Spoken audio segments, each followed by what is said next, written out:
நல்ல ஒரு சுவையான ஹெல்த்தியான பச்சைப்பயிறு கிரேவி தான் எப்படி செய்யலாம் அப்படிங்கறத பார்க்க போறோம். இது வந்து பாத்தீங்கன்னா சப்பாத்தி, பரோட்டா, பூரி, தோசை எல்லாத்துக்குமே நம்ம சைட் டிஷ்ஷா தொட்டு சாப்பிடும்போது ரொம்ப நல்லா இருக்கும். இது பச்சைப்பயிறு வந்து பாத்தீங்கன்னா நல்ல ஒரு ஃபைபர், புரோட்டீன் நல்ல நிறைஞ்ச இது. அதனால இது நமக்கு ஆரோக்கியத்துக்கும் ரொம்ப நல்லது.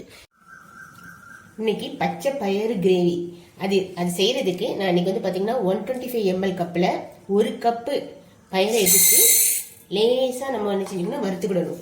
இதை நம்ம ஊற வச்சு செய்யலாம். இந்த மாதிரி நம்ம ஃப்ரை லேசாக வறுத்து செய்யும் போது நல்ல ஒரு ஃப்ளேவராக நமக்கு கிடைக்கும். இதை வந்து பார்த்தீங்கன்னா ஒரு மீடியம் ஃப்ளேமில் வச்சு ஒரு 2-3 நிமிஷம் வறுத்தா போதும். ரொம்ப வறுக்க வேண்டாம். அதனுடைய கலர் மாறாமல் நம்ம 2-3 நிமிஷம் வறுத்தெடுத்தா போதும்.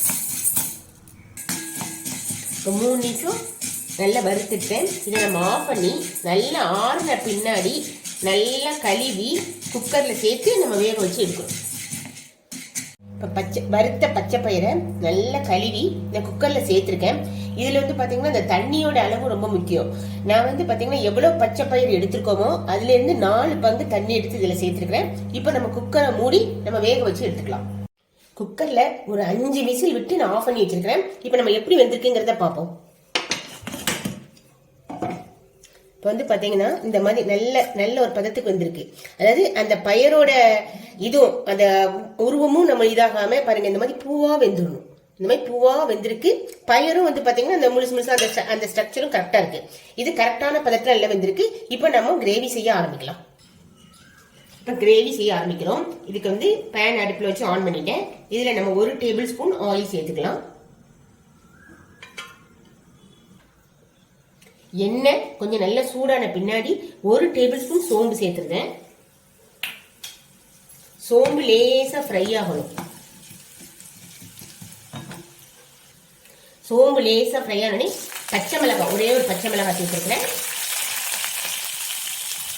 கொஞ்சம் கருவேப்பிலை,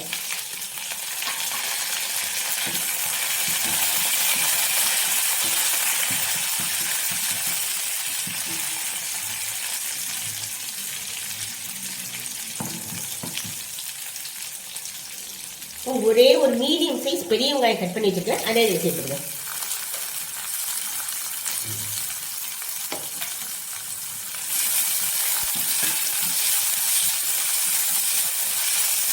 இந்த வெங்காயம் கொஞ்சம் வதங்கணும். அதாவது ஃபுல்லாக வதங்க வேண்டாம். ஒரு 50% நல்லா வதங்கிடுவோம்.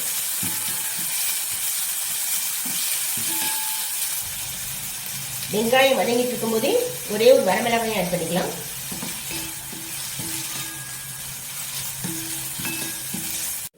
ஆனியன் வந்து பாத்தீங்கன்னா ஒரு 50% வதங்கிச்சு. இப்போ நம்ம இஞ்சி பூண்டு பேஸ்ட், இதுல ஒரு சின்ன துண்டு இஞ்சியும் அதுக்கு ஈக்குவல் குவான்டிட்டியில நான் பூண்டையும் எடுத்து பேஸ்ட் எடுத்து வச்சிருக்கிறேன். அதை வந்து நம்ம இதுல சேர்த்துக்கலாம். இஞ்சி பூண்டோட ரா ஸ்மெல் கொஞ்சம் போன பின்னாடி நான் 2 தக்காளி கட் பண்ணி வச்சிருக்கிறேன். அதை இதுல சேர்த்துறது.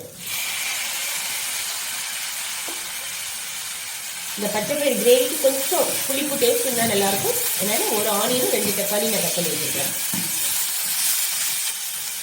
இந்த ஸ்டேஜில் நம்ம இந்த டிஷ்ஷுக்கு தேவையான உப்பை இதில் சேர்த்துக்கலாம்.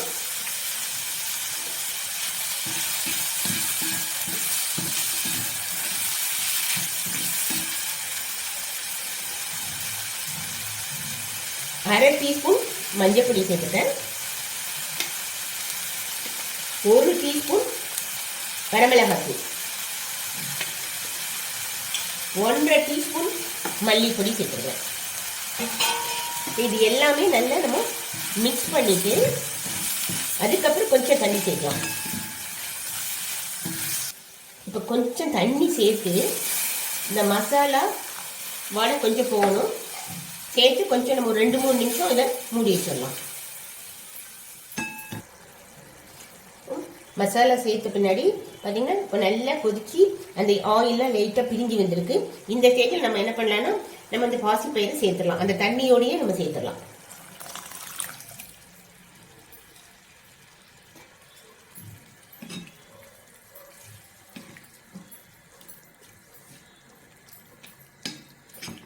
அந்த கன்சிஸ்டன்சி பார்த்து தேவைன்னா கொஞ்சம் தண்ணி ஆட் பண்ணணும். இல்லைன்னா தண்ணி சேர்க்க தேவையில்லை. இந்த பச்சை பயிறு சேர்த்த பின்னாடி மீடியம் ஃப்ளேம்ல வச்சு ஒரு 10 நிமிஷம் நல்லா கொதிக்க விட்டுணும். கொதிக்க விட்டுட்டு நம்ம ஆஃப் பண்ணிடலாம் அடுப்பை. உப்புலாம் டேஸ்ட் பார்த்து தேவைன்னா இன்னும் கொஞ்சம் ஆட் பண்ணிக்கலாம். இப்போ நான் வந்து கொத்தமல்லியில தூவி நான் அடுப்பை ஆஃப் பண்ணிடுவேன்.